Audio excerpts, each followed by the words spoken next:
السلام علیکم میرے پیارے لسنرز.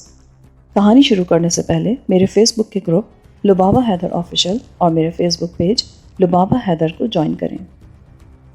میرے پیج اور گروپ کا لنک ڈسکرپشن باکس میں بھی موجود ہے. میں آپ کا وہاں انتظار کر رہی ہوں. شکریہ. میں نے اپنے ارد گرد نگاہ ڈالی تو مجھے چھتیں ہی چھتیں نظر آئیں. منڈیر کسی پر بھی نہ تھی. نیچے صحن میں بڑھیا اور اس کے بچے مجھے یوں دیکھ رہے تھے جیسے انہوں نے ابھی ابھی کو ڈراؤنا خواب دیکھا ہے. مجیدن کی تو آنکھیں بہ نکلی تھیں. ایسا کرب تھا اس کی آنکھوں میں کہ میں لرز کر اور پیچھے ہٹ گیا. وہ لوگ قریب آ چکے تھے. اچانک روشنی کا ایک نیزہ میرے جسم پر پڑا اور مجھے ان پر عیاں کر گیا. میں تڑپ کر وہاں سے آگے نکلا اور دوسری چھت پر جا پہنچا. ابھی میں آخری چھت سے ادھر ہی تھا کہ تڑ تڑ گولیاں چلنے لگیں. وہ گولیاں آڑی ترچی سمتوں سے میری طرف آ رہی تھیں. میں ایک ہی جست میں دوڑتا ہوا 6 7ویں چھت عبور کر گیا. اب شاید میں اس بستی کے پچھواڑے تک پہنچ گیا تھا کیونکہ ادھر پیچھے کھیت ہی کھیت دکھائی دیتے تھے. گولیاں اب تھم گئی تھیں. میں ان کی زد سے نکل گیا تھا. اپنی چھتوں پر میرے پاؤں کی دھمک سن کر کئی لوگ اوپر چڑھ آئے تھے. ان کو چھتوں پر دیکھتے ہی میں نے کوٹھے پر سے نیچے چھلانگ لگا دی. وہ بہت زیادہ اونچی چھت نہیں تھی.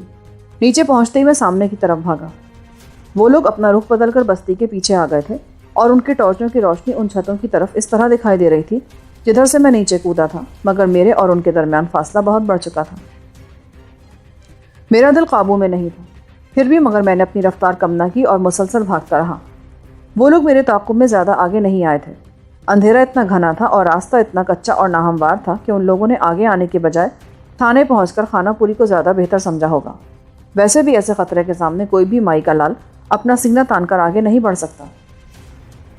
میں کئی بار ریلوے لائن پر چڑھ کر بھی دوڑا. میں آڑا ترچا بھاگ رہا تھا کیونکہ مجھے کہیں کوئی آڑ نہیں مل رہی تھی. چلتا چلتا میں محمود بوٹی بند پر جا چڑھا. یہ وہی راستہ تھا جو چند روز پہلے میں نے آبی سے ملنے کے بعد صبح سویرے گھوڑی پر سوار ہو کر اختیار کیا تھا. مگر اب میں پیدل تھا اور مسلسل دوڑنے کی وجہ سے میرا حوصلہ اور دم دونوں ہی پھول چکے تھے. افسوس مجھے یہ ہو رہا تھا کہ اس گھر سے میرے یوں بھاگ آنے کے بعد وہ لوگ اس بڑھیا اور اس کی جوان بیٹی مجیدن پر عرصہ حیات تنگ کر دیں گے. میں اندھیرے میں آہستہ آہستہ بوجھل قدم اٹھاتا بند روڈ پر چلتا رہا. رات کے اس وقت اس سڑک پر ٹرکوں کی آمد و رفت بہت بڑھ جاتی ہے. وہ ٹرک بجری، ریت، سیمنٹ سریے لے کر چلتے ہیں تاکہ اطمینان سے وہ ٹریفک کے ہجوم سے بچ کر رات ہی رات میں کام نمٹا لیں.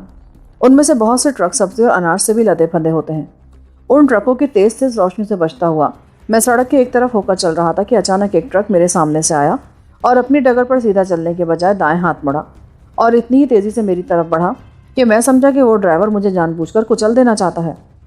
میں پاگلوں کی طرح پیچھے ہٹا اور مٹی کے اس ٹیلے پر جا چڑھا جو بند کے دائیں ہاتھ دریا کی سمت میں مٹی کاٹ کر بنایا گیا تھا. ٹرک کے دونوں اگلے پہیے اس ٹیلے کی بھربھری مٹی میں دھس گئے. اس کا انجن خاموش ہو گیا. میں سمجھا کہ وہ ڈرائیور سالہ چنڈو باز ہے اور نشے میں دھت ہونے کی وجہ سے حرکت کر بیٹھا ہے. ابھی وہ انجن چپ ہوا ہی تھا کہ پیچھے سے 2 آدمی تیزی سے نیچے اترے اور ڈرائیور کی سیٹ کا دروازہ کھول کر اندر دیکھنے لگے. میں بھی ٹیلے پر سے اتر کر آگے بڑھا. ڈرائیور اپنی سیٹ پر بے ہوش پڑا تھا، اس حال میں کہ اس کی آنکھیں پتھرائی ہوئی نظر آتی تھی اور وہ ایک طرف لڑکا پڑا تھا. ایک ہاتھ اس کا اسٹیئرنگ پر تھا اور دوسرا کچھ اس طرح مڑا توڑا تھا جیسے اس کو مرگی کا دورہ پڑا ہے. اس کے منہ سے جھاگ نکل رہے تھے. اوے کاکا، یہ تجھے کیا ہو گیا؟ ایک آدمی نے بلکتے ہوئے کہا. چاچا، اسے کو دورہ پڑ گیا ہے، اسے نیچے اتار دو. دوسرے آدمی نے لرزتے لہجے میں کہا. وہ دونوں ہی پریشان ہو گئے تھے. میں ان کے قریب پہنچا تو میرا غصہ ڈرائیور کی حالت دیکھ کر رفع ہو گیا. کیا ہوا اسے؟ اس نے تو ٹرک ہی چڑھا دیتا مجھ پر.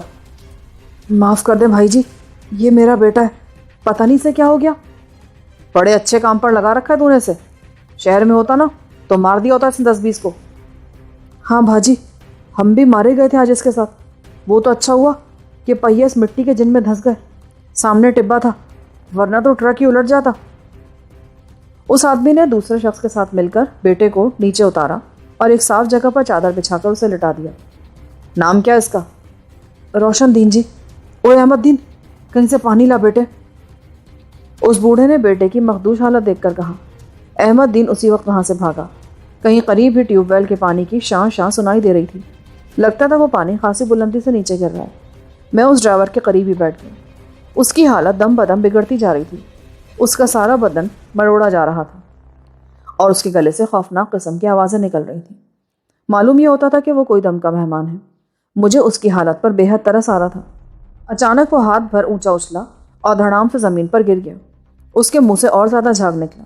اس کا چہرہ بگڑتا جا رہا تھا اور اس کے باپ کی حالت دیدنی تھی۔ کچھ کرو بھاجی، میرے بیٹے کو بچا لو بھاجی، کوئی ٹرک روکو، اسے اسپتال لے چلو۔ اسے ٹرک میں ڈالو، میں خود چلا کر اسے اسپتال پہنچاتا ہوں۔ چاچا میں پانی لے آیا ہوں۔ احمد دین واپس آ رہا تھا، مگر روشن دین کا تو شاید چل چلاؤ تھا۔ اس کی حالت لہجہ بہ لہجہ بگڑتی جا رہی تھی۔ احمد دین نے آتے ہی گلاس میں پانی بھر کر اس کے منہ سے لگایا، مگر وہ پانی اس کے حلق میں اترنے کے بجائے دائیں بائیں بہہ گیا۔ اس کے بدن کا تشنج بڑھتا جا رہا تھا۔ روشن دین کا باپ اس کی حالت دیکھ کر دھاڑے مار مار کر رونے لگا۔ ہٹو ذرا میاں جی، اس کی نبض تو دیکھنے دو مجھے۔ میں نے آگے بڑھ کر اس کی نبض ٹٹولی تو معلوم ہوا کہ اس کے دل کی حالت زیر و زبر ہو رہی تھی۔ وہ ایک بار پھر ہاتھ بھر اوپر اچھلا اور زمین پر ذبح ہوتے بکرے کی طرح لوٹنے لگا، مگر میں نے اس کے دونوں ہاتھ پکڑ کر اسے روکا اور پھر ایک ہاتھ اس کے سینے پر دل کی طرف رکھا۔ میں یہ دیکھ کر حیران رہ گیا کہ روشن دین کے دل پر جو ہی میں نے ہاتھ دھرا وہ ساکن ہونے لگا۔ میں نے آہستہ آہستہ اس کے مڑے ہوئے ہاتھوں پر اپنا دایاں ہاتھ پھیرا تو وہ یوں سیدھے ہو گئے جیسے میں نے سلوٹوں بھرے کپڑے پر استری پھیر دی ہو۔ اس کا نچلا جبڑا بھی مڑ چکا تھا اور زبان اس کے دانتوں تلے کچلی جانے کی وجہ سے منہ سے خون بہہ نکلا تھا۔ میں نے بڑی احتیاط سے اس کے مڑے ہوئے جبڑے پر ہاتھ پھیرا تو میری حیرت بڑھتی چلی گئی۔ اس کا وہ جبڑا بغیر کسی دباؤ کے آپ ہی آپ اپنی حالت پر آ گیا اور اس کا اکڑا ہوا بدن ڈھیلا ہونے کے بعد اپنی فطری حالت کی طرف لوٹنے لگا۔ اس کا باپ مجھے یوں حیرت سے دیکھ رہا تھا جیسے میں نے کوئی عجیب و غریب خوابوں سے دکھایا ہو۔ میں نے اس کے بدن کے مختلف حصوں کو دیکھا جہاں خون نہ پہنچنے کی وجہ سے جگہ جگہ سفید برس جیسے داغ نظر آ رہے تھے۔ اس کے ہاتھوں اور بازوؤں کی حالت تو خاص طور پر بہت ہی کریہ منظر پیش کر رہی تھی۔ روشن دین کا سانس اب معمول پر آ رہا تھا۔ او میرے بادشاہ، یہ کیسے ہو گیا؟ میرے مائی باپ، آپ نے سب کچھ کیسے کر لیا؟ میرے پیر و مرشد، میرے سائیں، یہ کرامت آپ نے کیسے دکھا دی؟ کیا بکتے ہو؟ کیسی کرامت؟ میں نے روشن دین کو چھوڑ کر پیچھے ہٹتے ہوئے کہا۔ میرا لہجہ خاصا تلخ تھا، مگر وہ دونوں باپ بیٹا میرے سامنے ہاتھ جوڑ کر کھڑے ہو گئے۔ نہیں نہیں پیر و مرشد، آپ بڑی کرنی والے میرے بادشاہ، میرے بچے کو آپ کے ہاتھ سے شفا ہو گئی۔ ہاں سائی بادشاہ، 3 سال پہلے اس کو ایسا ہی دورہ پڑا تھا۔ اس وقت اس کی حالت اتنی خراب نہ تھی، پر علاج کے لیے اسے 3 مہینے اسپتال میں رہنا پڑا، مگر آپ نے تو کمال ہی کر دیا مائی باپ۔ احمد دین نے آگے بڑھ کر میرے پاؤں چھو لیے۔ اس کا لہجہ عقیدت و احترام سے شرابور تھا۔ ارے کیا کرتے ہو بھائی، یہ میرا کوئی کمال نہیں ہے، اس کا وہ دورہ ختم ہو گیا ہے، اب یہ خود بخود ٹھیک ہو رہا ہے، دیکھو۔ ابھی میں نے بات کی ہی تھی کہ روشن دین نے آنکھیں کھول دی۔ یوں لگا جیسے وہ بہت عرصے سے بیمار ہو۔ اس کا چہرہ زرد ہو رہا تھا اور اس کے رخساروں پر بھی سفید داغ سے ابھر آئے تھے۔ میاں جی، پانی دو مجھے۔ لے میرے بچے، پی لے، اور ان کو سلام کر، یہ اللہ کے بڑے کرنی والے بندے ہیں جو آج تیری مدد کو آن پہنچی۔ چھپے ولی ہیں یہ، ورنہ تیرا وشناج محال تھا میرے لال۔ بوڑھے نے ایک اور گلاس بھر کر روشن دین کے لبوں سے لگا دیا، جسے وہ بڑی آسانی سے پی گیا۔ اسے بہت پیاس لگی تھی۔ دیکھتے ہی دیکھتے اس نے 3 گلاس حلق سے نیچے اتار لیے، اور پھر اچانک اس کی نظر اپنے ہاتھوں پر گئی جو داغ داغ ہو رہے تھے۔ یہ کیا ہوا میاں جی مجھے؟ یہ داغ کیسے ہیں؟ اس نے دیوانوں جیسی بے قراری سے اپنے ہاتھ پر دوسرا ہاتھ رگڑا، مگر داغ تو بہت نمایاں تھے، اندر کے کسی روگ کا پتہ دیتے تھے۔ پتہ نہیں میرے لال کیا ہو گیا تھا یہ، اتنا شکر کر کہ انہوں نے تیری جان بچا لی۔ ان کے ہاتھ میں اللہ نے بڑی شفا رکھی ہے۔ ان کے پاؤں پر اپنا ماتھا رگڑ، اللہ کرم کرے گا۔ سر نیچے کر اپنا، چوم لے ان کے پاؤں۔ روشن دین احمقوں کی طرح کبھی مجھے دیکھتا اور کبھی اپنے باپ کو۔ اس کی سمجھ میں نہیں آ رہا تھا کہ وہ کیا اول فول بک رہا ہے۔ یہ کیا کہہ رہے ہو میاں جی؟ میں ان کے پاؤں کیوں چوم لوں؟ کیا دیکھا تو نے ان میں؟ تو تو سدا کا وہمی ہے۔ چل کسی ڈاکٹر کو دکھاتے ہیں، یہ سالے داغ اب کہاں سے پیدا ہو گئے؟ اس کی نظر تہبند میں سے جھانکتی ہوئی اپنی ٹانگوں پر جا پڑی اور وہ سراسیما ہو کر بولا، یہ کوئی چیز پھر گئی ہے میرے بدن پر، کیا ہوا تھا مجھے؟ پتہ نہیں بچے، تو نے تو ٹرک ادھر مٹی پہ چڑھا دیا تھا، جب ہم نے دیکھا تو بے ہوش تھا اور تیرا حال برا ہو رہا تھا۔ کچھ کرے مائی باپ، اپنا ہاتھ پھیر دے میرے اس بدنصیب بچے پر۔ یہ کہہ کر اس آدمی نے زبردستی میرا دایاں ہاتھ پکڑ کر بڑی ہی اضطراری حالت میں چوم کر اپنے بیٹے کی ٹانگ پر رکھ کر آگے پھیر دیا۔ اور پھر شاید میری بات پر آپ کو یقین نہ آئے، جہاں جہاں میرا ہاتھ پھرتا جا رہا تھا وہاں سے روشن دین کے بدن کے داغ مٹتے جا رہے تھے اور وہ جو اس کی گندمی جلد اپنے معمول پر آتی جا رہی تھی۔ یہ تماشا دیکھ کر میرا ذہن خود اپنے آپ سے الجھنے لگا۔ میں نے گھبرا کر اپنا ہاتھ پیچھے کھینچ لیا۔ ہٹاؤ اس ناٹک کو، یہ خود ہی ٹھیک ہو جائے گا۔ بس ہمیں آپ کے یہی الفاظ کافی ہیں مائی باپ، یہی بہت کافی ہیں۔ اٹھ میرے بچے، سلام کر ان کو۔ اپنے داغوں کو میرے ہاتھ تلے مٹتے دیکھ کر روشن دین بھی دنگ رہ گیا۔ وہ دیوانہ وار آگے بڑھا اور بے اختیار ہو کر اس نے میرے پاؤں پکڑ لیے۔ میں نے سٹپٹا کر اپنے پاؤں پیچھے کھینچے اور تلخ لہجے میں کہا، بند کرو بکواس، جاؤ اپنی راہ لو، کہاں جانا ہے تمہیں؟ روشن دین خوفزدہ ہو کر پیچھے ہٹ گئے۔ اب وہ تینوں میرے سامنے سراپا عز و نیاز بنے یوں کھڑے تھے کہ اگر میں انہیں حکم دیتا کہ وہ خود کو آگ لگا لیں تو وہ شاید اس سے بھی دریغ نہ کرتے۔ کہاں جا رہے تھے تم لوگ؟ ہم کنجا جا رہے تھے سرکار، وہاں سے ہم مونجی لائیں گے، ہمارے لیے دعا کرنا مائی باپ۔ کنجا کا نام سنتے ہی میرا ذہن زقن بھر کر پیچھے لوٹ گیا۔ وہاں ماجدہ تھی جس کو میں مل کر نہیں آیا تھا۔ میں نے سوچا کیوں نہ اس کو دیکھ لوں، مگر پھر میں نے اس خیال کو جھٹک دیا۔ ٹھیک ہے جاؤ، اللہ نگہبان ہوگا تمہارا۔ ہمارے جوگے کوئی کام ہو تو بتائیں، ہمیں حکم دے سرکار، ہم آپ کے قدموں کی دھول کو امرت سمجھتے ہیں۔ نام کیا ہے تمہارا؟ اس عاجز کو فیروز دین کہتے ہیں۔ کوئی خدمت بتائیں، مجھے اپنا پتہ بھی دیں مائی باپ۔ دیکھو میرا ایک کام کر دو گے؟ ہزار کام کہیں مائی باپ، مجھے اپنے کتے کا بھی غلام سمجھے۔ تم بکواس بہت کرتے ہو فیروز دین۔ سنو، یہ کہہ کر میں نے اسے ماجدہ کے اسکول اور گھر کا پتہ بتایا جو فیروز دین کے کہنے پر اس کے بیٹے احمد دین نے ٹرک میں رکھی ایک کتاب میں لکھ لیا۔ دیکھو فیروز دین، میں کل شام کو 6 بجے ادھر اسی جگہ پر ملوں گا، تم ماجدہ کو اپنے ساتھ ٹرک میں بٹھا کر لے آنا، یہ میری نشانی ہے، دے دینا اس کو، وہ سمجھ جائے گی۔ میں نے ماجدہ کا دیا وہ رومال جیب سے نکال کر اسے دے دیا۔ بہت بہتر سرکار، آپ فکر ہی نہ کریں، اگر وہ بی بی آ گئی تو میں ضرور لے کر آؤں گا، ورنہ میں آپ کو یہاں بتا ضرور جاؤں گا مائی باپ، آپ بے فکر رہیں۔ اپنا پتہ بھی بتا دو مجھے۔ ہم ادھر لکھو ڈھیر میں رہتے ہیں سرکار، محمود بوٹی کے قریب، میں آپ کو پتہ لکھ دیتا ہوں۔ یہ کہہ کر اس نے احمد دین سے کہہ کر ایک پرزے پر اپنا پتہ لکھ کر مجھے دے دیا۔ ٹھیک ہے، میں کل شام 6 بجے تمہیں یہیں ملوں گا۔ بڑی مہربانی آپ کی سرکار، کچھ میرے لال پر مہربانی ضرور کریں، اس کا منہ دیکھیں کیسے دھبے پڑ گئے اس پر۔ اللہ کرم کرے گا، جاؤ اپنی راہ کھوٹی نہ کرو۔ میں نے روشن دین کے چہرے کی طرف دیکھا، اس کا سارا ہی منہ داغ داغ ہو رہا تھا۔ وہ تینوں مجھے جھک کر سلام کرتے ہوئے میری طرف منہ کیے یوں پیچھے ہٹے جیسے کوئی اپنے پیر کے مزار پر سلام کر کے اس کی طرف پیٹ موڑ کر چلنے کو گناہ کبیرہ تصور کرتا ہو۔ فیروز دین کے دونوں بیٹے ٹرک میں جا بیٹھے تو وہ خود کچھ سوچتا ہوا پیچھے مڑا۔ سرکار، میرا گناہ معاف کر دیں، کیا یہ بہتر نہ ہوگا مائی باپ کہ آپ آج کی رات اور کل کا دن مجھ غریب کی جھگی میں گزار دیں؟ میں ماجدہ بی بی کو لے کر کل وہاں حاضر ہو جاؤں گا۔ اس نے بڑی معقول بات کہی تھی۔ ٹھیک ہے، اگر تمہیں کوئی تکلیف نہ ہو تو مجھے یہ بات بہت پسند آئی ہے، میں نے فیصلہ کن انداز میں کہا۔ اس کا گھر میرے لیے جائے ماں ثابت ہو سکتا تھا۔ میں اپنی سیاہ بختی کی وہ رات اس کے گھر میں گزار لینا ہر لحاظ سے غنیمت سمجھ رہا تھا۔ میری بات سن کر وہ خوشی سے اچھل پڑا۔ او کاکا خوش ہو جاؤ، سرکار مان گئے، حضور ہمارے گھر ٹھہریں گے آج رات۔ اوے تمہاری خوش نصیبی کی رات آ گئی، چلو واپس چلو۔ یہ کہہ کر اس نے ڈرائیور کے ساتھ والی سیٹ کا دروازہ کھولا اور مجھے بڑے ادب سے اندر بٹھا کر اس نے نہایت احتیاط سے دروازہ بند کر دیا۔ وہ ڈرائیور کی سیٹ پر بیٹھے احمد دین کی طرف گیا اور بولا، حضور آج رات ہمارے گھر پر رہیں گے، کل کا دن بھی وہ وہیں گزاریں گے۔ یہ تو بہت اچھا ہوا میاں جی، چلو پہلے ان کو گھر پہنچا دیں، ہمیں تو اللہ نے اپنی رحمت میں لے لیا ہے۔ ان کی احمقانہ باتیں سن کر میں دل ہی دل میں ہنس رہا تھا۔ اب ٹرک احمد دین نے سنبھال لیا تھا، وہ بھی ڈرائیونگ جانتا تھا۔ احمد دین نے اسی وقت ٹرک کا رخ موڑا اور واپس چل دیے۔ فیروز دین اور روشن دین ٹرک کے پچھلے حصے میں سوار تھے۔ کچھ ہی دیر بعد وہ لوگ محمود بوٹی گاؤں میں سے گزر کر لکھو ڈیر پہنچے اور وہاں خاصی چوڑی گلی میں سے گزر کر ایک مکان کے سامنے رک گئے۔ فیروز دین اچھلتا ہوا آگے آیا اور دروازہ بڑے ادب سے کھول کر بولا، آئیں حضور، میرے گھر پر اپنی برکت کا سایہ ڈال دیں۔ میں ایک شرط پر تمہارے گھر میں ٹھہروں گا۔ 1000 شرطیں بتائیں سرکار۔ میری شرط یہ ہے کہ تم ہمارے بارے میں کسی آدمی سے کچھ نہیں کہو گے، بس ہم گمنام رہنا چاہتے ہیں۔ میں نے بھاری بھرکم لہجے میں کہا، ایسے لہجے میں جس کا تنتنا اپنا کام دکھا سکے۔ جو حکم میرے سرکار، میرے گھر تو رحمت آئی ہے، میں کسی سے اس کا ذکر کیوں کروں گا؟ یہ تو اپنی بدنصیبی کو آواز دینا ہے۔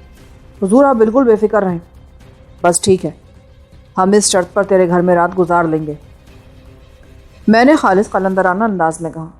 اس نے بڑے ادب سے مجھے ٹرک پر سے اتارا اور گھر کے کھلے دروازے میں سے اندر لے گیا۔ سامنے صحن تھا، اس میں سے گزار کر اس نے مجھے کمرے میں لے جا کر صاف ستھرے پلنگ پر بٹھا دیا۔ اس کے دونوں لڑکے بھی باہر ہی تھے۔ روشن کے میاں، تم واپس کیوں آ گئے؟ ایک عورت نے دروازے کی اوٹ میں رک کر پوچھا۔ بتاتا ہوں بھلی لوگ کی، بتاتا ہوں، ذرا دم تو لے لے، تجھے نہیں پتا آج ہمیں کتنی بڑی دولت مل گئی ہے۔ یہ کہہ کر وہ تیز تیز قدم اٹھاتا باہر نکل گیا۔ میں پاؤں لٹکا کر پلنگ پر بیٹھا کمرے کا جائزہ لے رہا تھا۔ فیروز دن خاصا خوشحال آدمی معلوم ہوتا تھا۔ اس کے کمرے کے ایک سرے پر دیوار کے ساتھ ایک اونچے پایوں پر کھڑا بڑا سا ٹیلی ویژن سیٹ رکھا تھا۔ دوسرے ہاتھ لمبی دیوار کے ساتھ ساتھ 2 صوفے دھرے تھے جن کے سامنے 2 لمبی لمبی میزیں پڑی تھیں۔ فرش پر اس نے سرخ اور نیلے رنگ کی موٹی دری بچھا رکھی تھی۔ دیواروں پر ملک کے مختلف رہنماؤں کی تصویریں آویزاں تھیں، جن میں سب سے نمایاں قائد اعظم کی تصویر تھی جو دیوار کے عین وسط میں تھی اور دوسری تصویروں سے خاصی بڑی تھی۔ پلنگ اور وہ کمرہ دونوں بڑے آرام دہ دکھائی دیتے تھے۔ میں کتنی دیر تک بیٹھا سوچوں میں غرق رہا کہ یہ ہو کیا رہا ہے۔ میرے ہاتھ میں کیا واقعی شفا آ گئی ہے یا اس بدبخت کا دورہ آہستہ آہستہ خود ہی ختم ہو گیا تھا؟ میرے گناہوں کی فہرست طویل ہوتی جا رہی تھی اور اسی حساب سے میرے دل میں پشیمانی بھی بڑھتی جا رہی تھی۔ ابھی کوئی 5 منٹ ہی گزرے تھے کہ فیروز دین ایک صاف ستھرے جگ میں دودھ بھر کر لے آیا۔ یہ لے حضور، دودھ پئیں، ہماری اپنی بھینس کا ہے، اسے قبول کریں۔ وہ اس گھڑی میری تواضع کے لیے بہت عمدہ چیز لایا تھا۔ دودھ گرم تھا اور اس میں ڈھیر ساری بلائی موجود تھی۔ میں نے ایک گلاس پیا تو اس نے اصرار کر کے اپنی خوشی کی خاطر مجھے اور دودھ ڈال دیا۔ میں بہت تھکا ہوا تھا۔ اس دودھ نے میرے دل و دماغ میں تازگی پیدا کر دی۔ فیروز دین کا کمال یہ تھا کہ وہ پچارا دینے میں ماہر تھا۔ آدمی کو ایسا تیل لگاتا تھا کہ وہ اس کے ہاتھ میں موم کی ناک بن جاتا تھا۔ میرے سلسلے میں تو اس نے اپنی ساری توانائیاں اس بات پر صرف کر دیں کہ جس طرح بھی بن پڑے وہ میری خوشنودی حاصل کر لے۔ وہ مجھے کوئی بہت پہنچا ہوا بزرگ سمجھ رہا تھا، حالانکہ میں داڑھی مونچھ منڈا 5 شرعی عیب کا حامل تھا، چھٹا ہوا بدماش تھا۔ میری صورت ہی مکروہ ہو چکی تھی، مگر شاید اس کو اس میں بھی نور جھلکتا نظر آ رہا تھا۔ میں نے دل میں کہا، ٹھیک ہے فیروز دین، تو چرخے کو پوجنے میں لگا ہے تو میں کیا کر سکتا ہوں؟ اپنی اس حماقت کی دلدل میں دھنستا جا، مجھے کیا ہے، مجھے تو رات گزارنی ہے۔ وہ ویرانے میں گزرتی تو بہت بے آرام ہوتا میں، صبح تک سارے لوگوں کو گالیاں دیتا رہتا، مگر اب تو مہربان ہو گیا تو ٹھیک ہے، ایسے ہی صحیح۔ میں نے کمبل اپنے بدن پر اچھی طرح لپیٹا اور سگریٹ سلگا کر یوں پلنگ پر آلتی پالتی مار کر بیٹھ گیا جیسے میں واقعی کوئی بہت پہنچا ہوا بزرگ ہوں۔ فیروز دین برتن لے کر ساتھ کے کمرے میں چلا گیا۔ اندر جا کر وہ اپنی گھر والی سے بولا، سرکار خوش ہوگا ہماری خاطر تواضع سے، اب یوں کر کہ ایک مرغی چھیل دے۔ وہ تو ٹھیک ہے روشن کے میاں، پر تو نے سوچا بھی ہے کچھ؟ وہ نکی کہہ رہی تھی کہ اس کے پاس بندوق بھی ہے کمبل کے نیچے، اس نے نکال کر وہ گدے تلے رکھ دی ہے، پتہ نہیں تو کس کو اٹھا لایا۔ زیادہ بڑبڑ نہ کر، بس ہم بھی کر سکتے ہیں، میں نے اپنی آنکھوں سے ان کا معجزہ دیکھا ہے، بھائی کو انہوں نے موت کے منہ سے بچا لیا تھا۔ یہ احمد دین کی آواز تھی۔ وہ اپنی ماں پر خفا ہو رہا تھا۔ اچھا بابا، تم جانو اور تمہارا کام، مجھے تو یہ کوئی وارداتیاں معلوم پڑتا ہے، ولی ہے تو بندوق لیے کیوں پھرتا ہے؟ پھر وہی بک بک کی تو نے، ارے نیک بخت، ان فقیروں کے کئی رنگ ہوتے ہیں، پر تیری سمجھ میں کچھ نہیں آئے گا۔ تو جا ادھر مرغی بھون دے، احمد تو ذبح کر کے دے اسے۔ یہ کہہ کر فیروز دین شاید صحن میں نکل گیا تھا، کیونکہ اس کے قدموں کی چاپ دور ہوتی جا رہی تھی۔ کوئی 10 منٹ بعد فیروز دین میرے کمرے میں آن پہنچا۔ سرکار، ہمیں اجازت دیں، آج رات ہمارا کنجا پہنچنا بہت ضروری ہے، وہاں سے مال اٹھانا ہے۔ میری بیوی، بہو اور بیٹی نکی آپ کی خدمت کریں گی، اور روشن دین کو بھی آپ کی خدمت کے لیے میں یہیں چھوڑ کر جا رہا ہوں، بس کل شام تک ہم واپس آ جائیں گے۔ ٹھیک ہے فیروز دین، پر ہمیں کچھ عجیب سا لگتا ہے۔ دیکھو نا، تم سے ہمارا کوئی نہ رشتہ ہے نہ ناتا، ہمیں بہت گھبراہٹ ہو رہی ہے یہاں، جی چاہتا ہے کہ ہم ابھی یہاں سے چل دیں۔ میں نے اسے ٹٹولتے ہوئے کہا، نہیں نہیں سرکار، ایسا ظلم نہ کریں، ابھی تو آپ کو روشن دین پر دم درود بھی کرنا ہے، وہ نکی بھی کوئی تکڑی نہیں رہتی، اسے بھی ایک نظر دیکھ لیں۔ بڑی مہربانی ہوگی حضور کی، میں کل شام تک ضرور واپس آؤں گا اور ماجدہ بی بی کو بھی ساتھ لے آؤں گا۔ ٹھیک ہے بھائی، ادھر ایک لحاف رکھوا دو، وضو کے لیے تھوڑا پانی اور ایک مسلح بھی بھیج دو۔ آپ فکر نہ کریں حضور، برکتیں آپ کو ساری چیزیں مہیا کر دے گی۔ اچھا، اب اجازت دیں۔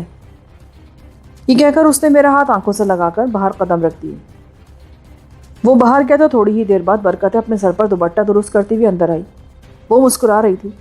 اس نے بڑے ادب سے مجھے سلام کیا اور وضو کے لیے پانی کا لوٹا ایک طرف اور غالیچہ نما مسلح دوسری طرف رکھتے ہوئے بولی، آپ نماز پڑھ لیں بابا جی، پھر میں کھانا لاتی ہوں۔ یہ کہہ کر وہ مٹک مٹک کر چلتی ہوئی باہر نکل گئی۔ مجھے حیرت تھی کہ اس کی ہڈیاں تو جسم میں کہیں نظر ہی نہیں آتی تھیں۔ وہ بہت ہی گول مٹول قسم کی تھی۔ رات کو 11 بجے کے قریب ان لوگوں نے مجھے کھانا کھلایا۔ مرغ تو برکت اور اس کی بہو نے پکا لیا تھا، مگر مزہ اس کا صرف اتنا تھا کہ اس میں کچے گھی کی بسان تھی اور پیاز کی بو۔ میں نے جوں تو کر کے وہ کھانا زہر مار کیا اور کمرے کا دروازہ اندر سے چٹخنی لگا کر بند کر دیا۔ اب میں بالکل مطمئن تھا۔ میرے دشمن اس رات میری ہوا کو بھی نہیں پہنچ سکتے تھے۔ مجھے میرے مولا نے ایک نئی چھت مہیا کر دی تھی، جو اس بڑھیا کی چھت سے 1000 گنا زیادہ بہتر اور محفوظ تھی۔ صبح میں منہ اندھیرے میں ہی بستر سے اٹھ گیا۔ برکتیں تو شاید فجر کی اذان پر ہی بستر چھوڑ دیتی تھی۔ صحن میں سے اس کے جوتوں کی سپڑ سپڑ سنائی دے رہی تھی۔ میرے کمرے کی بتی اس نے جلتی دیکھی تو دروازے پر آ گئی۔ آپ اٹھ گئے سرکار؟ جی ہاں مائی جی، میں اٹھ گیا ہوں۔ اسے چڑھانے کے لیے اس کی عمر میں نے ایک ہی جس میں 30 سال بڑھا دی۔ مائی جی کا لفظ میرے منہ سے سن کر وہ کچھ سٹپٹا گئی، مگر ترکی بہ ترکی جواب دینے سے باز نہ آئی۔ نماز کے لیے پانی رکھ دوں بابا جی؟ ہاں جی دے دیں، اذان تو ہو ہی گئی ہے، میں نے پلنگ پر سے اترتے ہوئے کہا۔ حالانکہ نماز میں نے رات بھی محض دکھاوے کے لیے پڑھی تھی۔ خدا میرے گناہ معاف کرے۔ ان لوگوں نے خواہ مجھے ایسے بانس پر چڑھا دیا تھا کہ مجھے بلا وجہ اپنے زہد و تقویٰ کا وہاں ڈھونگ رچانا پڑ رہا تھا۔ میں نے دروازہ کھولا تو وہ سامنے کھڑی تھی، وضو کا لوٹا ہاتھ میں لیے۔ وہ عجیب کنڈے کی عورت تھی، شوق خودنمائی میں اب تک مبتلا تھی۔ مجھ سے کانا گھونگھٹ نکال کر اس نے لوٹا میرے ہاتھ میں دیا اور بڑے دبے اور گھٹے ہوئے لہجے میں بولی، نیند تو آپ کو اچھی طرح آئی تھی نا؟ ہاں خوب سویا ہوں میں۔ آپ نماز پڑھ لیں، پھر زینب آپ کے پیر دبا دے گی۔ کیوں؟ میرے پیر کو کیا ہو گیا؟ میاں جی کہہ گئے تھے کہ ہم آپ کی خدمت میں کوئی کسر نہ اٹھا رکھیں۔ مجھے بھی بڑی آس ہے آپ سے جی۔ نہیں، اس کی کوئی ضرورت نہیں ہے، میں نے درشت لہجے میں کہا اور دروازہ اندر سے بھیڑ کر وضو کرنے لگا۔ کمرے کے کونے میں کھورا سا بنا تھا جس میں سے پانی نالی کے ذریعے باہر جا نکلتا تھا۔ نماز پڑھ کر میں جلدی سے مصلے سے اٹھ گیا۔ پھر میں بستر پر جا لیٹا کہ ابھی صبح ہونے میں بڑی دیر تھی۔ میں نے اندر سے کنڈی چڑھا لی اور لحاف کو اپنے گرد لپیٹ کر بیٹھ گیا۔ میں نے اپنی سوچوں کے تانے بانے میں پھنس کر وہیں لحاف کے اندر بیٹھ کر کئی سگریٹ پھونک ڈالے، پھر بھی میرا ذہن صاف نہ ہو سکا۔ ابھی سورج نکلنے میں خاصی دیر تھی۔ میں ایک بار پھر لحاف میں منہ ڈال کر سو گیا۔ وہ عجیب سی بھیدوں بھری نیند تھی جو اتنی خمار آگی بن گئی کہ مجھے دور دور تک باہوں میں لیے پھرتی رہی۔ اس نیند نے مجھے تھوڑے ہی عرصے میں کئی گھر دکھوا دیے۔ میں دور دور تک ہو آیا۔ آہستہ آہستہ میرے ذہن پر ایک چہرہ ابھرا اور میں ٹھٹک کر رہ گیا۔ مسند آرا میرے خواب کی بصارت پر نازل ہو رہی تھی۔ اس کا رنگ زرد تھا، آنکھوں سے آنسو جاری تھے اور اسے نہ سر کا ہوش تھا نہ سرپوش کا۔ وہ مجھے خالی خالی ویران نظروں سے دیکھ رہی تھی۔ اس کے ہونٹ لرز رہے تھے مگر وہ بات نہ کرتی تھی۔ چند لمحے تک مجھے گہری گہری نظروں سے اس نے دیکھا، پھر آنکھ تھو کرتی ہوئی پیچھے ہٹ گئی۔ اس آنکھ تھو کی آواز اتنی واضح تھی کہ میری آنکھ کھل گئی۔ میں اسے پکار رہا تھا، مگر جب نیند ٹوٹی تو معلوم ہوا کہ وہاں کچھ بھی نہ تھا، بس میں تھا اور میری تنہائی تھی۔ میں ایک بار پھر اٹھ کر بیٹھ گیا۔ گھڑی اس وقت 7 بجا رہی تھی اور باہر روشنی پھیلتی جا رہی تھی۔ مسند آرا کے خواب کی توجیہ میں کر سکتا تھا۔ اپنے جرم کا مجھے علم تھا اور میں جانتا تھا کہ مسند آرا بھی اچھی طرح ان تمام واقعات سے آگاہ ہے۔ کوئی بات بھی اس سے پوشیدہ نہ رہ سکی ہوگی۔ میں نے بستر چھوڑا اور ناشتہ کرنے سے پہلے میں نے نکی کو بلوا کر منہ ہاتھ دھویا اور تیار ہو کر بیٹھ گیا۔ میں نے فیصلہ کر لیا کہ جس طرح بھی ہو سکا میں مسند آرا سے ضرور ملوں گا تاکہ اسے ساری صورتحال سے خود آشنا کر دوں، وجوہات اسے بتا دوں جن کی بنیاد پر میں نے وہ قدم اٹھایا تھا۔ یہی بات سوچ کر میں نے ناشتہ کرنے کے بعد روشن دین کو آواز دی۔ وہ بیچارہ بھاگتا ہوا آیا۔ حکم پیر سائیں، مجھے معاف کر دیں، میری نیند جلدی نہ کھل سکی، مجھے ماں نے ابھی جگایا ہے۔ اس کی آنکھوں میں ابھی تک نیند کا خمار باقی تھا اور چہرے پر سفید سفید داغ بھی موجود تھے۔ دیکھو، میں تھوڑی دیر کے لیے شہر جا رہا ہوں، شاید دوپہر تک واپس آ جاؤں۔ اگر دوپہر کو نہ آ سکا تو شام تک بہرحال آ جاؤں گا۔ وہ ماجدہ بی بی شاید فیروز دین کے ساتھ آ جائیں۔ ٹھیک ہے پیر سائیں، لیکن آپ کوئی چیز منگوانا چاہتے ہیں تو مجھے حکم دیں، میں لا دیتا ہوں۔ نہیں، مجھے ایک آدمی سے ملنا ہے۔ بہت بہتر سائیں، پر شام کو ضرور واپس آ جائیں ورنہ میاں جی میری جان نہیں چھوڑیں گے۔ برکتیں اور زینب اس وقت باہر دیوار کے ساتھ لگی کھڑی تھیں۔ ان کی موجودگی محسوس کر کے میں نے بلند آواز سے کہا، فکر نہ کرو، میں ضرور آ جاؤں گا، مگر اپنی ماں اور بھابھی سے کہو کہ وہ آج پاک صاف ہو کر مصلے پر بیٹھیں اور عصر کی اذان تک قرآن کریم پڑھتی رہیں۔ ان کو باندھ کر بٹھانا پڑے تو ضرور بٹھانا، ورنہ ان کی وجہ سے اس گھر میں زبردست تباہی آ سکتی ہے۔ یہ کہہ کر میں نے اسٹینگن احمد کو گدا الٹ کر دکھائی. یہ میری بندوق پڑی ہے یہاں, اسے کوئی ہاتھ نہ لگائے, سمجھے کہ نہیں؟ ٹھیک ہے پیر سائیں, بے فکر رہیں, میں ادھر کسی کو نہیں آنے دوں گا, تالا ڈال دوں گا ادھر. اس کی بات سن کر میں صحن میں نکلا تو دیکھا کہ وہ دونوں سر جھکائے ابھی تک دیوار کے ساتھ کھڑی تھی. چلو اندر بیٹھو, تمہیں کسی نے سمجھایا نہیں کہ غیر مرد سے پردہ کرنا چاہیے؟ بدبختوں, چلو اندر. میں انہیں ڈانٹتا ہوا صحن میں نکلا اور دروازہ کھول کر باہر گلی میں جا پہنچا. ابھی میں فیروز دین کی گلی عبور کر کے دوسری طرف بڑھا ہی تھا کہ سامنے سے مجھے کھاکر آتا نظر آیا. اس کی سائیکل اخباروں سے لدی ہوئی تھی. میں نے فوراً اس سے 2 اخبار خریدے اور ان کو وہیں کھڑے کھڑے دیکھنے لگا. سیاسی خبریں بڑی سنسنی خیز تھیں, مگر جرائم کی خبریں ان لوگوں نے اور زیادہ نمک مرچ لگا کر چھاپی. میں نے اخبار کا اندرونی صفحہ کھولا تو میری سٹی گم ہونے لگی. پولیس نے ایک بار پھر میری تصویر چھاپ دی تھی, مگر اب کی بار اس میں میری گرفتاری کا انعام ثانوی حیثیت رکھتا تھا. خبر انہوں نے یہ دی تھی کہ پھانسی کی کوٹری سے بھاگے ہوئے مجرم غلام جیلانی نے شہر میں کل شام کبری نام کے آدمی پر گولی چلا دی. اس کی حالت نازک ہے. معلوم یہ ہوا کہ کبری غلام جیلانی کو پہچان گیا تھا اور اس کا پیچھا کر رہا تھا کہ اسے جان چھڑانے کے لیے جیلانی نے اس پر گولی چلا دی. مجرم کبری کو شدید زخمی کر کے بادامی باغ کی کچی آبادی میں ایک عورت حاجہ کے گھر میں جا گھسا تھا. حاجہ نے بتایا کہ مجرم دوڑتا ہوا اس کے گھر میں آ گھسا. اس کے ہاتھ میں مشین گن تھی جس سے اس نے گھر والوں کو خاموش رہنے کا اشارہ کیا, مگر پھر پولیس کے ڈر سے وہ ان سے کچھ کہے بغیر چھت پر چڑھا اور چاروں طرف گولیاں برساتا فرار ہو گیا. پولیس کا کہنا ہے کہ مجرم کو بہت جلد گرفتار کر لیا جائے گا. میں نے دونوں اخبار لپیٹ کر کمبل میں چھپائے اور انہی قدموں پر فیروز دین کے گھر پہنچا. میرا اس روز شہر میں نکلنا کسی بھی طرح مناسب نہیں تھا. اخبار تو گھر گھر جاتے ہیں, ایک سے ایک تیز نظر آدمی شہر میں پڑا ہے. میری گرفتاری پر انعام حاصل کرنے کے لالچ میں لوگ قدم قدم پر ایک دوسرے آدمی کو ٹھٹک ٹھٹک کر دیکھیں گے, اور حالت یہ ہو گئی تھی کہ اب میں پولیس ہی کی نگاہ میں صوبے کا سب سے زیادہ اہم اور خطرناک مجرم تھا. اگر ایسا نہ ہوتا تو وہ اس روز دوسروں سے بالکل الگ اشتہار کی صورت میں ایک بار پھر میری تصویر شائع نہ کرتے. اس روز کے اخبار میں اور کسی بھی مفرور کی تصویر نہیں چھپی تھی. وہ سب لوگ پس منظر میں چلے گئے تھے اور اب ایک صرف غلام جیلانی ایسا تھا جس کا نام انہیں یاد رہ گیا تھا. مجھے اگر کوئی اطمینان اس صبح حاصل ہوا تو وہ یہ تھا کہ کبری ابھی زندہ تھا. ایک اور اطمینان جو مجھے ملا وہ یہ تھا کہ مجیدن کی ماں حاجہ نے پولیس کے سامنے بہت عمدہ بیان دیا تھا.